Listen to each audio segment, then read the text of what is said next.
As Julie introduced, I'm Sean Harrison. I'm an art handler with over 20 years of experience. I have broken things on the job, not intentionally. We all have or will break things at work.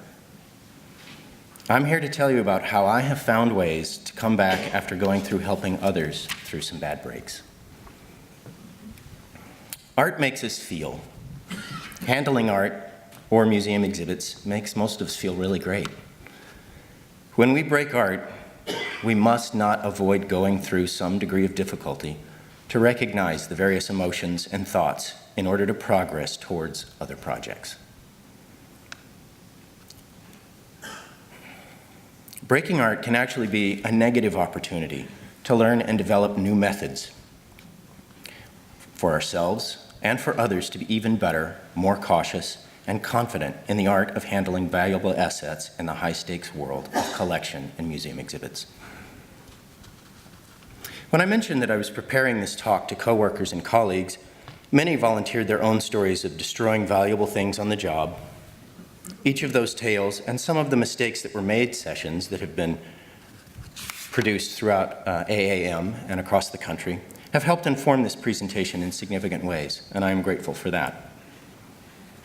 You'll find that I may use a dark comedic tone throughout to ameliorate the extremely uncomfortable nature of this topic, and to illustrate by example the value and power of finding humor in tragedy.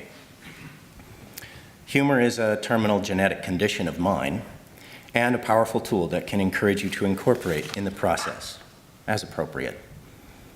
You'll see that the examples given here today are vague, and this is done to protect the identities and competences of my sources.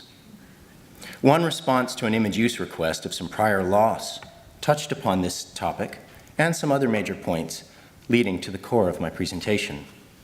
The email quote reads, "Artists' names are not to be written or associated with on the pieces or the photos used. And if they are used as part of a presentation and it is put online, they need to be taken out. Broken art is a sensitive subject," thus rendering using any real references a moot point. And I have to agree with this quote. Breaking art is a terribly vulnerable condition, and it jeopardizes the concerns from many stakeholders, including the artist, the art handler, institutional colleagues, insurance carriers, board members, and possibly social and news media are involved. However, on internal arenas, both personally and professionally, it should be openly talked about in order to process the incident, reorient one's approach, and carry on with doing the jobs that we're in the business of, handling art. The other valuable point illustrated by the rejection quote is that there is no real growth through tragic loss when only embarrassment is carried forward. There is healing to be gained in owning the damage done, and it is a necessary portion of the documentation of any loss. But don't get stuck in one phase of the process or hide and deny the reality. You'll find that this presentation does not rely upon hard data points, statistical assessment of insurance claims, or quantifiable evaluation metrics. No one really wants to or can issue that kind of information. Instead, it relies upon the interaction and transition between performing, failing, learning, adjusting, performing again differently. This is a talk from and aimed at the internal process of failure growth or failing towards success. So, let's get really uncomfortable, shall we? We've all heard stories of tools falling on artwork, or phones dropping out of pockets, eyeglasses, coins and pins mysteriously appearing out of nowhere into delicate objects. And these all basically point to a lack of personal awareness and readiness for the task at hand, and are something that you should take a little bit more time to prevent. I've even heard stories of managers being dismissed from positions because of subcontractors damaging other people's frames. The implications of this can be very serious, and at the same time should also be very consciously talked through before happening. I was once in a situation where I discovered a great American master painting that was in a private collection storage. It gotten a hole kicked into it by a great American bronze master. This particular situation pointed at not having good internal operations or communications. Many of us in the room may have heard of a story of a fellow preparator working with a very prominent and distinguished large science fiction robot that fell upon her and broke her hips. This incident points specifically at not having adequate resources, coordination, and communications in a very complex, large-scale operation. I've been around when a preparator installed one ceramic figure, and overnight it fell on another ceramic figurine, breaking them into pieces. This was a simple, unexpected technical hardware failure. The hardware performed as expected in the morning, but lied to us. Dropped the art overnight. I've also heard of stories of art handlers working directly with an artist to deinstall ceramic tile relief sculptures, following all the same procedures and protocols used on installation, and one piece didn't do anything. Fell off the wall and shattered into pieces next to both of them. Again, a situation not involving adequate resources and timing, and presumptions followed through on that were not in good support of the project. A story was shared with me about a $50,000 glass vase being set up for a photo shoot, falling off of a table right in front of two people. This is just dumb bad luck and gravity.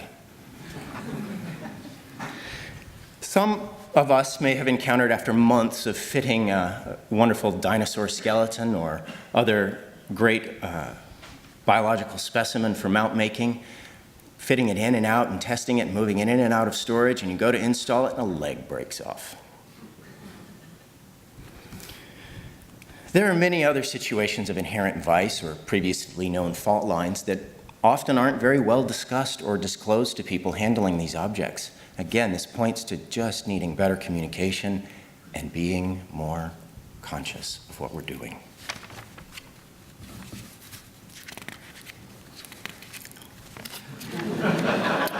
So I like to consider the words of George Lucas that failure is basically another word for experience.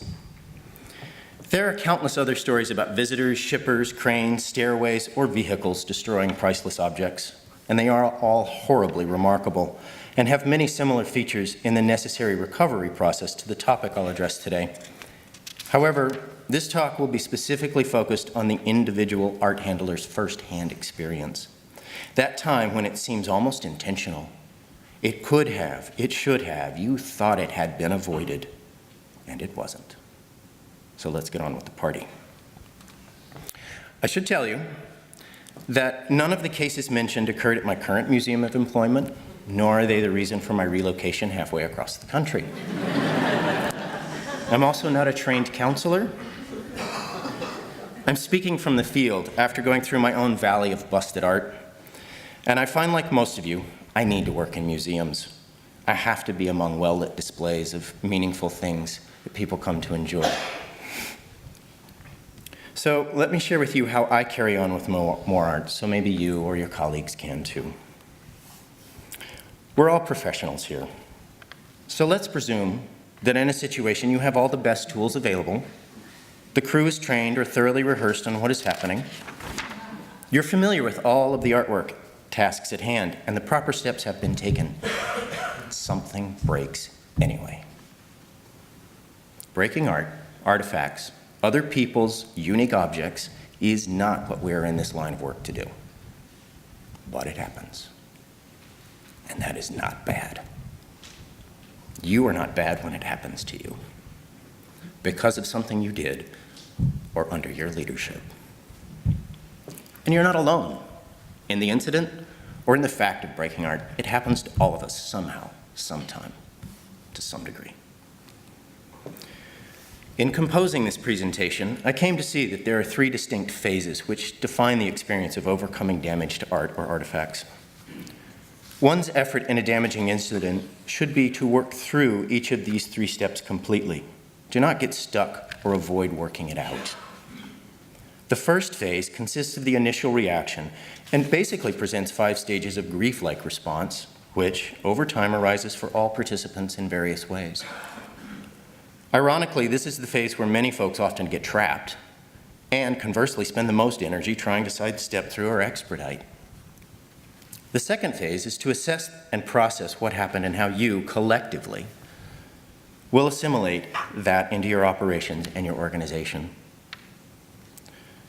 Phase 2 begins to inform the final step based upon factors that are discovered and may bring up even more of the emotional and trust-challenging features seen in the first phase. Go through all that arises now. Finally, during Phase 3, you'll define how to move forward, outline what kind of resolution and procedures are to be created. This period also allows you to reframe the incident into a new experience. I'll touch on these phases more throughout the presentation. Gravity is one of many unforgiving forces bringing misfortune to the unsuspecting. This was clearly illustrated a couple of weeks ago when 2 NASA astronauts on a recent mission outside of the space station dropped a multi-million-dollar thermal meteor debris shield into orbit. It could not be recovered, and it was possibly a threat to the space station itself. They had been trained to do this, and it happened. There are multiple factors that can cause us lots of trouble in handling, displaying, storing, and transporting objects of significant value and heritage. Broken art is most typically a consequence of a series of decisions not made, made improperly, or poor decisions without good course correction allowed. It takes time to create an instantaneous mistake. Once the inconceivable has occurred, to most art handlers, there is a common sense of absolute dread, personal disappointment, fear for your job and possibly your life, loathing over minor details of performance or decisions, and ultimately sadness for the loss. These are all valid facets of grief, and feeling any or all of them is a very positive sign of professional integrity. It indicates that you actually care. There is tremendous strength in accepting this, and use that power as awareness to keep going. So in Phase 1, how are you to react to the pile of once valuable shards, sherds, chips, and dust in your hand and in your heart through Phase 1? There will be a lot of emotional and psychological baggage which comes in to be claimed. Know that all of these feelings are part and parcel of your life, so it is important to accept and deal with them constructively. Rather than bury our heads in the ethifoam and hope that maybe this will go away, you must dig in. So let's unpack some of the more common responses, both internally and externally heard or experienced, and outline how they add to the failure tragedy to get us stuck in the reactions of Phase 1. Fault and attribution will be determined after a thorough factual review. Participate, be patient, and be honest in that process. It's enough to experience the damage firsthand already and go through the evaluations that come later. Don't always take on the entire burden of fault right away. You need to be on your coworker's team, or you need to be silent. Hello.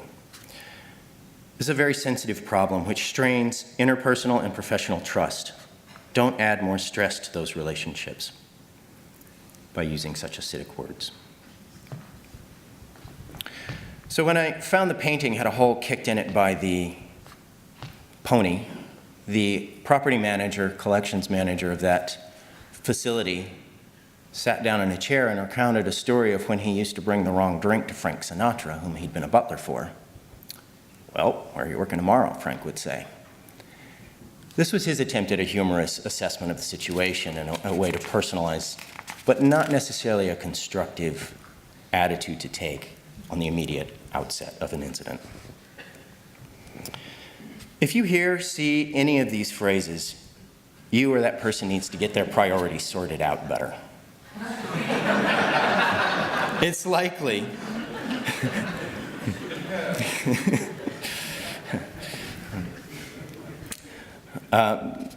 they must be addressed openly, and there's a distinct problem of attitude alignment with the task and the work scope at large. And finally, don't avoid talking about the incident. Don't not say anything. There's a lot that arises from breaking. Being stoic about those emotions is a bad response and actually makes it a far worse situation. At least extend some human compassion. So how can we exhibit and bring forth the caring necessary in a bad situation? I think upon the old carpenter's adage, one is only as good as their solutions to the unforeseen. One must be creative, compassionate, generous, and present to process onward into phase 2.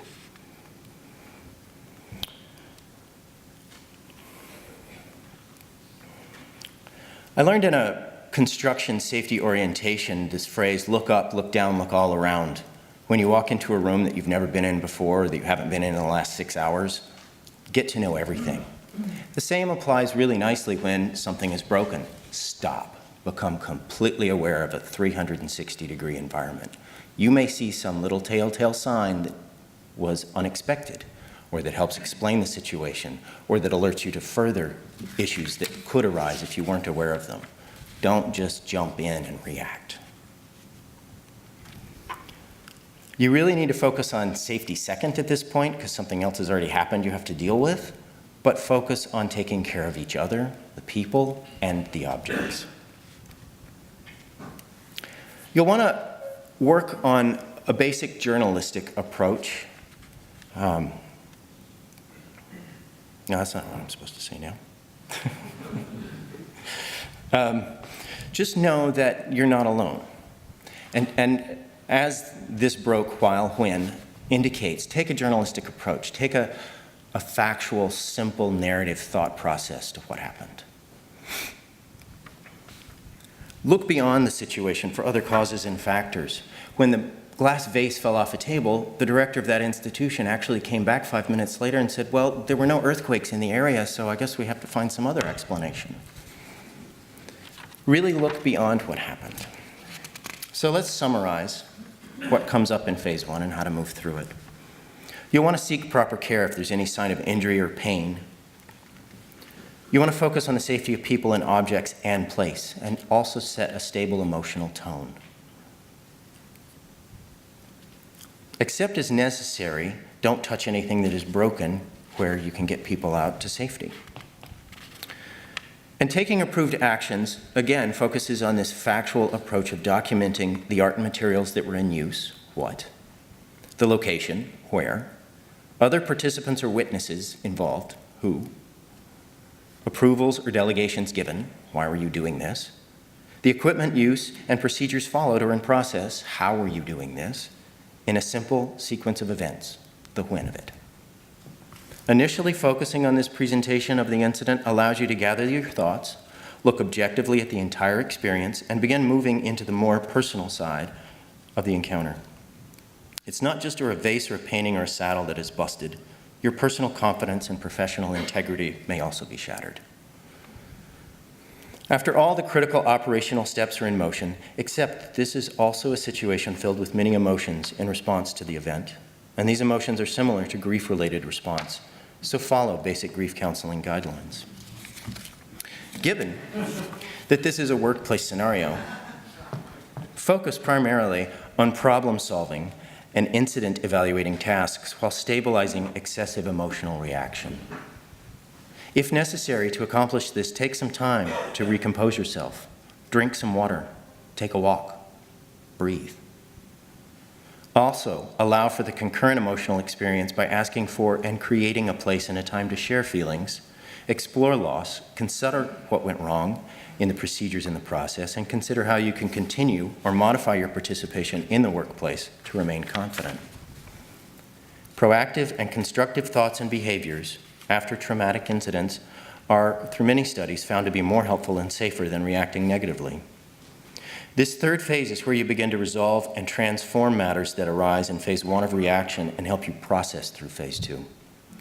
Dwelling on the circumstances of the event, avoiding restoration activities are negative responses to be mitigated or avoided. If these persist, take more time apart from the situation, possibly following these additional steps. You want to assimilate the idea that stability is an illusion, everything is vulnerable, temporary and changing, and adjust the outer truth of loss with that inner experience, but it's not a defining part of reality.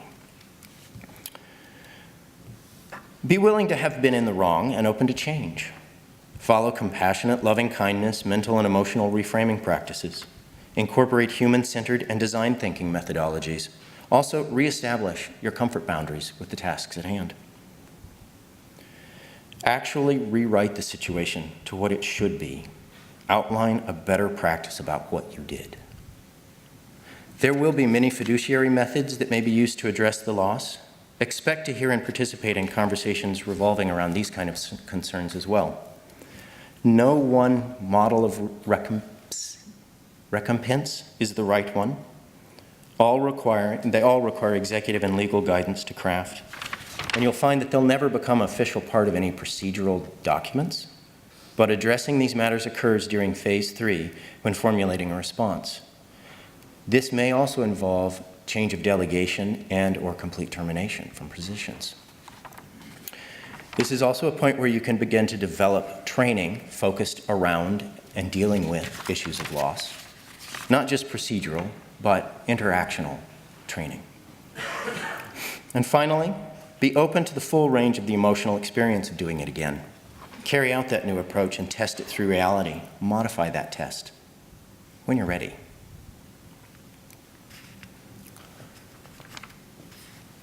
So, bringing this somewhat to a conclusion, you want to rebuild and initiate discussions that address failed methods.